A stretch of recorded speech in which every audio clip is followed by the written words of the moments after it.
सैयदना उमर फारूक, मेरे नबी पाक अलैहिस्सलाम ने फरमाया फरिश्ते 950 साल मेरे उमर की शान बयान करें तो खत्म नहीं हो सकती। इतना बड़ा शख्स उमर फारूक, इतना बड़ा आदमी। एक दिन ऐलान किया उमर फारूक ने, लोगों मस्जिद में आओ, बात करनी है। अमीरुल मोमिनीन का पैगाम है, सारे मस्जिद में आ जाए।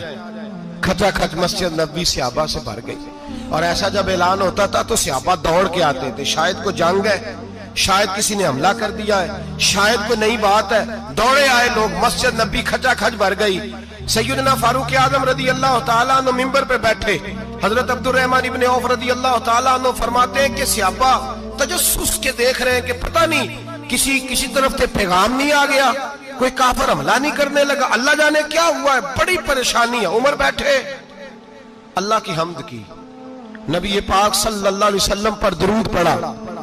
और फिर उमर फारूक बोले, फरमाने लगे, मैं जब मक्के में रहता था ना तो कभी घर में कहत आ जाता था, कभी कहत आता था घर में, बकरियों के दूध खुश्क हो जाते थे, गंदम नहीं मिलती थी, पानी नहीं होता था। तो फरमाया मेरी अम्मा मुझे खाला के घर भेज देती थी। कबीला बनु मखजूम, उस कबीले में मेरी खाला की शादी हुई थी तो वो मालदार लोग थे, उनके पास ज्यादा बकरियां, ज्यादा ऊंट, ज्यादा गायें, ज्यादा खेत थे। हजरत उमर फारूक फरमाने लगे, मैं उनके घर जाता तो मेरे खालू समझ जाते कि उमर को इसलिए भेजा गया है कि कहत आ गया है। फरमाते हैं वो मुझे सवेरे बकरियां चराने ले जाते, शाम तक मैं उनकी बकरियां चराता। अमीरुल मोमिनीन उमर, एक तरफ मसला यह है कि कैसर और किसरा की दीवारें हिल रही हैं उमर के नारों से, और इधर उमर मिंबर पे बैठ के खुतबे दे रहे हैं। फरमाते हैं मैं बकरियां चराता, शाम तक खाला के घर जाके मजदूरी करता, और फरमाते हैं शाम होती तो एक मुट्ठी किशमिश मुझे देते वो। आप फरमाते हैं मैं बड़े कद वाला था, एक मुट्ठी किशमिश मिलती है, कभी एक मुट्ठी खजूरें, मैं शाम को खा के सो जाता। कई महीने यूं ही गुजरते तो मेरी अम्मा का पैगाम आता कि हालात सही हो गया, मेरे बेटे को भेज दो। ये बात कही, हजरत उमर रोने लगे और फिर कहने लगे, अब वो वक्त आया है कि लोग मुझे अमीरुल मोमिनीन उमर कह के पुकारते हैं। बस ये दो बातें की। उमर ने कहा चलो जोहर का वक्त हो गया, अजान पढ़ो, उठो नमाज पढ़े, उठो। अजान हुई, इकामत हुई, जनाबे उमर ने नमाज पढ़ाई, लोग चले गए तो सैयदना अब्दुर्रहमान इब्न औफ यराना था जनाबे उमर से, बाजू पकड़ के कहने लगे, उमर सियाना बंदा यार तू ये दो बातें सुनाने के लिए इतना मजमा इकट्ठा किया था, ये दो बातें कहने के लिए कि मैं खाला के घर जाके मजदूरी करता था तो एक मुट्ठी किशमिश मिलती थी, एक मुट्ठी खजूरें, ये कहने के लिए कि मैं बकरियां चराया करता था।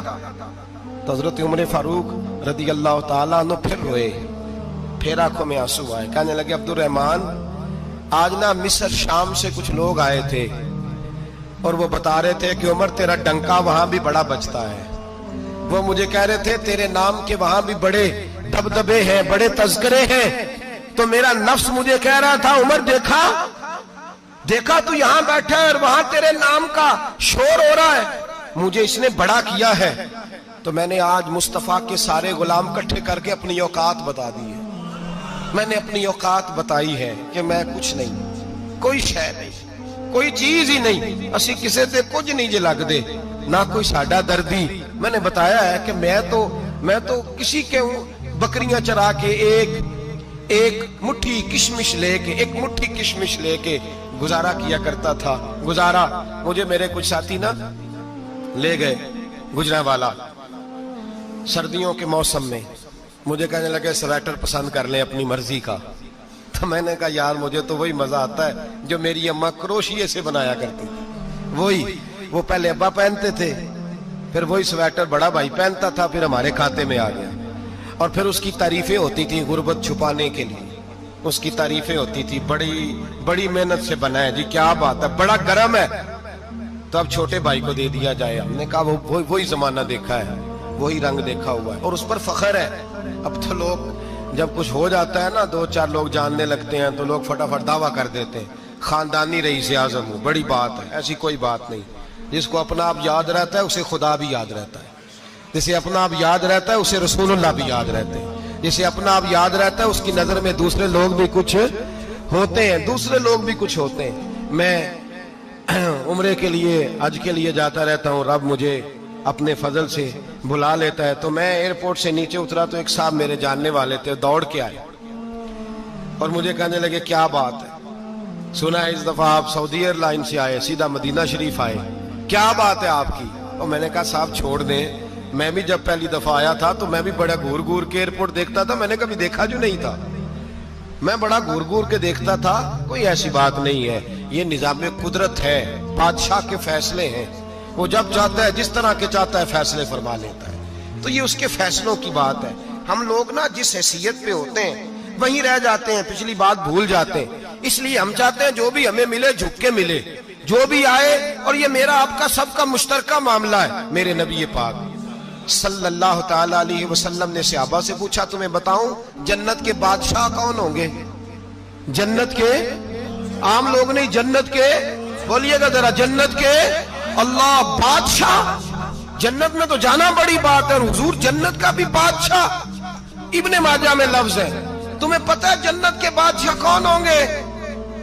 تو میرے مصطفیٰ کریم صلی اللہ تعالی علیہ وسلم کے غلاموں نے کہا حضور ہمیں نہیں پتا.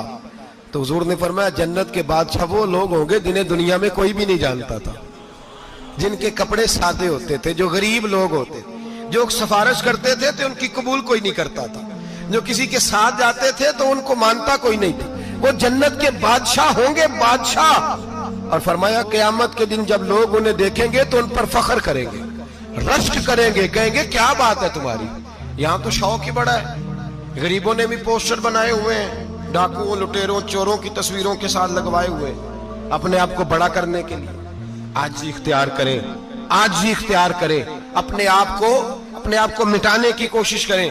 رب کریم کے بندے آگے بڑھ بڑھ کے اپنا آپ دکھاتے نہیں, بڑا شوق ہے, پہلے فوٹو کھچا لو, باقی باتیں بعد میں ہوں گی, پہلے ویڈیو بنا لو, باقی کچھ اور بعد میں ہوگا.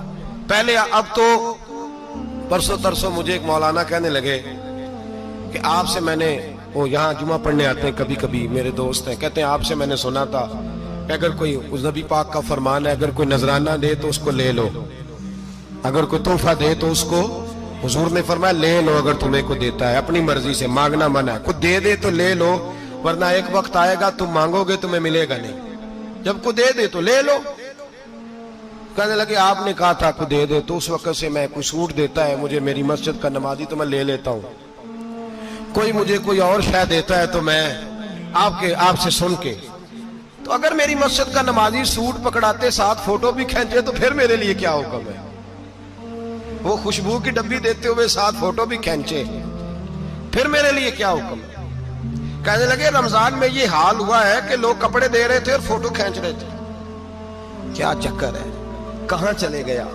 غریب آدمی کی عزت نفس کو کچل ڈالا پکڑ کے, ایک جوڑا سال کے بعد امام کو دیا, اس کی بھی تصویر کھینچ کے فیس بک پہ دے ڈالی.